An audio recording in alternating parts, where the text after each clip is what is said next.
Bismillahirrahmanirrahim. Assalamualaikum warahmatullahi wabarakatuh. Sebelumnya izin memperkenalkan diri, saya Siti Nurmala dari D3 Kebidanan dengan NIM 4004210006. Di sini saya akan memaparkan atau mempresentasikan materi yang berjudul Revolusi Industri 2.0 dan dampaknya terhadap perkembangan kesehatan. Definisi Industri 2.0. Industri 2.0 adalah era dengan produk massal dengan tenaga listrik dalam jumlah sangat banyak. Sejarah Revolusi Industri 2.0.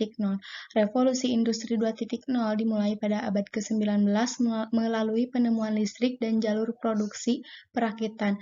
Henry Ford pada tahun 1863 sampai 1947 mengambil ide produksi massal dari sebuah rumah jagal di Chicago saat melihat babi-babi digantung di ban berjalan dan setiap tukang daging hanya melakukan sebagian tugas menyembelih hewan. Henry Ford menerapkan prinsip-prinsip ini ke dalam produksi mobil dan secara drastis mengubahnya dalam prosesnya sebelum satu stasiun merakit seluruh mobil.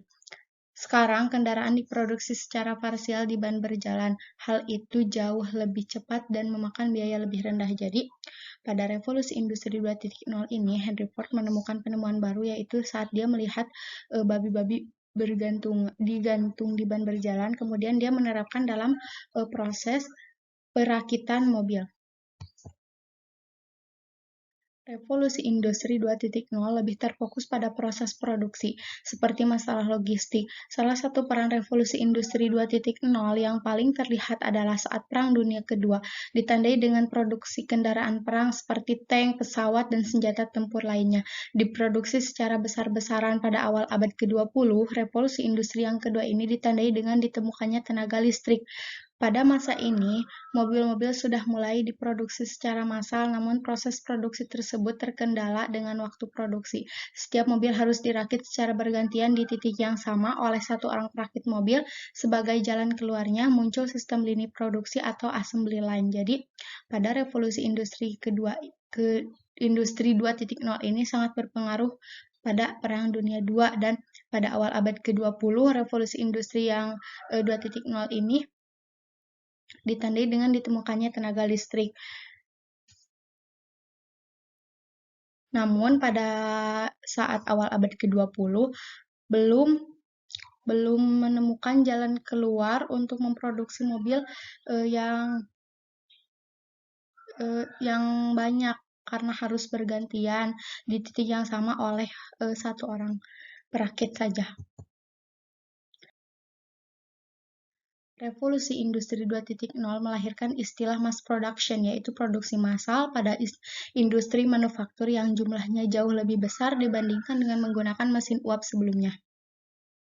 Energi listrik mendorong para ilmuwan untuk menemukan berbagai teknologi lainnya seperti lampu, mesin telegraf, dan teknologi assembly line dengan menggunakan ban berjalan atau conveyor belt yang merupakan alat bantu pada sistem pengangkutan barang, khususnya untuk memindahkan barang dari satu tempat ke tempat lainnya. Jadi, pada revolusi industri 2.0 juga melahirkan istilah mass production atau produksi massal, di mana para barang-barang yang diproduksi itu jauh lebih besar atau banyak dari sebelumnya. Tidak hanya sektor transformasi, revolusi industri 2.0 juga memberikan pengaruh yang kuat pada Perang Dunia II. Masa-masa Perang Dunia diisi dengan mass production atau produksi massal untuk pembuatan tank, pesawat tempur, dan senjata. Revolusi industri kedua ini juga berdampak pada kondisi militer pada Perang Dunia II. Ribuan tank, pesawat, dan senjata diciptakan dari pabrik-pabrik yang menggunakan lini produksi dan ban berjalan. Hal ini terjadi karena adanya produksi massal atau mass production. Perubahan dari masyarakat agraris menjadi masyarakat industri boleh dibilang menjadi komplit. Jadi pada Perang Dunia 2.0 ini, pada revolusi industri 2.0 ini tidak hanya dalam barang, tapi juga masyarakat yang berubah.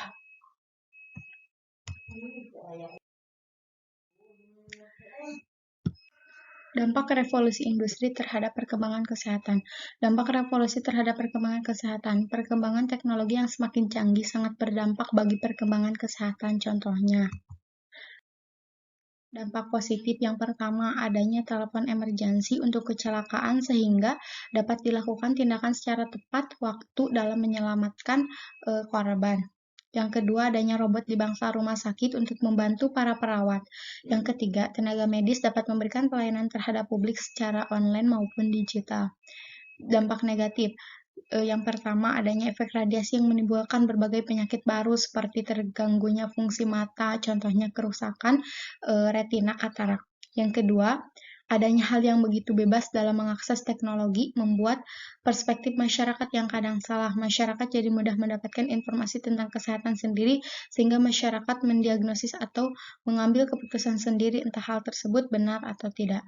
Yang ketiga, efek ketergantungan yang bisa saja terjadi pada anak-anak. Teknologi akan berdampak buruk bagi fisik maupun psikisnya. Sekian dari saya. Billahi taufiq wal hidayah, waridho wal inayah. Wassalamualaikum warahmatullahi wabarakatuh.